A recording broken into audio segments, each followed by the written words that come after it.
Yay, everybody! Let's do the pledge. Ready? I pledge allegiance to the flag of the United States of America and to the republic for which it stands, one nation, under God, indivisible, with liberty and justice for all. All right, my Friday book is The First Dog by one of my favorites, Jan Brett. And the reading level is 3.9, so we're just under 4. So listen carefully, some of you. For some of you, this will be a breeze. All right, The First Dog. Long ago, in the great days of the Pleistocene, Kip the cave boy bounded down the trail on his way home. He avoided the aurochs, the cave bears, and the megasaurus. He evaded the woolly rhinoceros, the wild horse, and the mighty mammoth. But he was getting tired and hungry, and he was still a long way from home.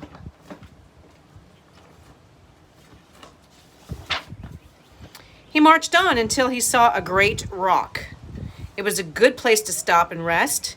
Kip reached in his bag for a woolly rhino rib, still sweet and smoky from his fire. Suddenly, up puffed a paleo wolf, looking for leftovers. Wolf's nose began to twitch and sniff. He sniffed to the left, he sniffed to the right. "What are you doing?" teased Kip. "What can you smell in this emptiness?"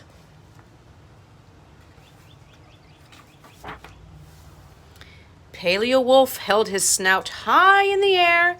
With his keen nose, he could smell a rain cloud across the valley, the track of a tiny toad, the pelt of a prime pachyderm. But most of all, he could smell roasted woolly rhino bones, and he gave a hungry whine. "Pooh," said Kip. "I can't smell anything but my dinner, and it is all for me." And he turned his back on Wolf. But Paleo Wolf had already hurried away, and when Kip saw the reason why, he was just able to get away in time.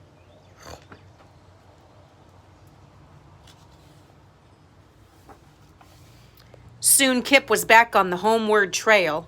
He walked on and on until he spied a cave. It was a fine place to stop and rest. He thought about another rhino rib, still crackly and crunchy from the fire. Up popped Paleo Wolf, looking for leftovers.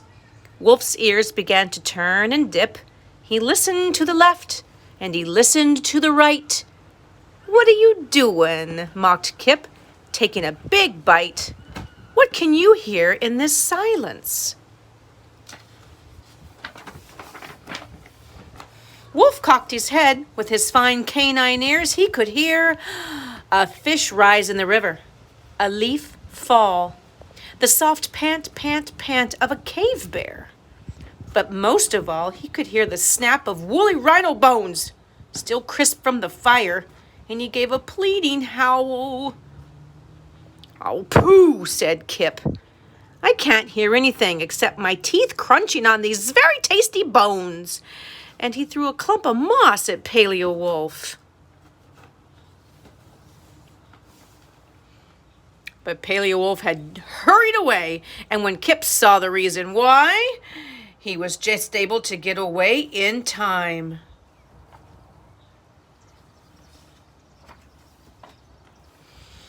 Soon Kip was back on the homeward trail, more footsore and weary than ever. He trudged on and on until he saw a big tree. It was just the place to stop and rest. He climbed the tree and reached for a woolly rhino rib, still pearly and greasy from the fire. Up popped Paleo Wolf, looking for leftovers. Wolf's eyes began to sparkle and dance. He looked to the left and he looked to the right. "What are you doing?" jeered Kip. "What can you see in this darkness?"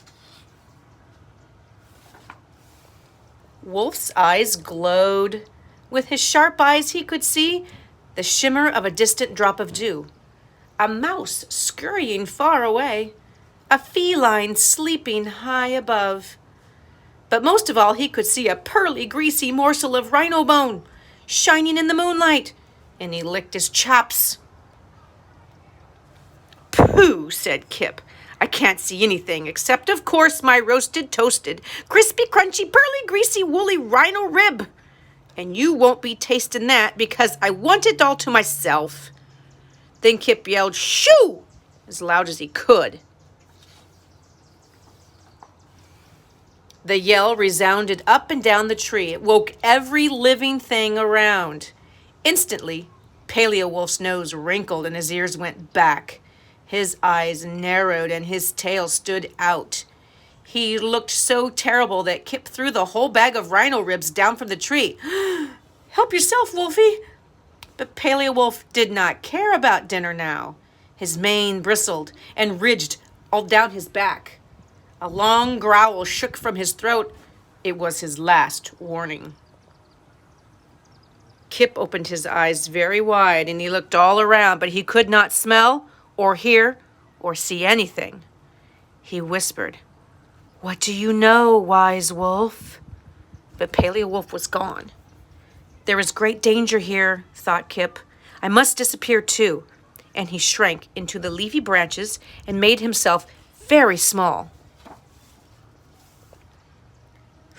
Just in time, for high in the tree was the most fearsome of creatures, the saber-toothed cat.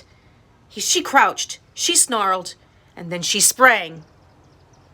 She hurtled past Kip, hidden in the leaves, and pounced on the pile of woolly rhino bones down below.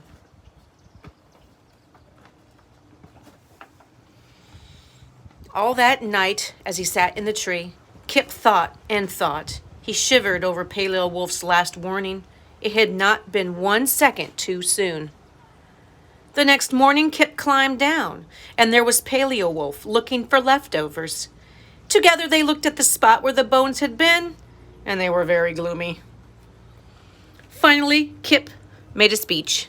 He said, "Wolfie, if you will use your keen nose and your fine ears and your sharp eyes to keep me from being eaten up, I promise to share with you all the woolly rhino ribs and even mammoth meat that I cook over my fire." Paleo Wolf barked, meaning yes, and then he wagged his tail, the very first wolf to do so. When Kip saw that, he cried, "And I will call you Dog," which means one who wags his tail.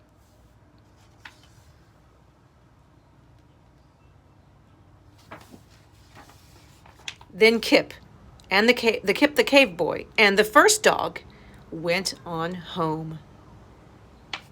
That, my friends, is the end of our story. So go take an AR. This is The First Dog, written by Jan Brett, 3.9. Everybody have a fantastic Friday. Have a fantastic weekend. And I will see you on Monday. Bye.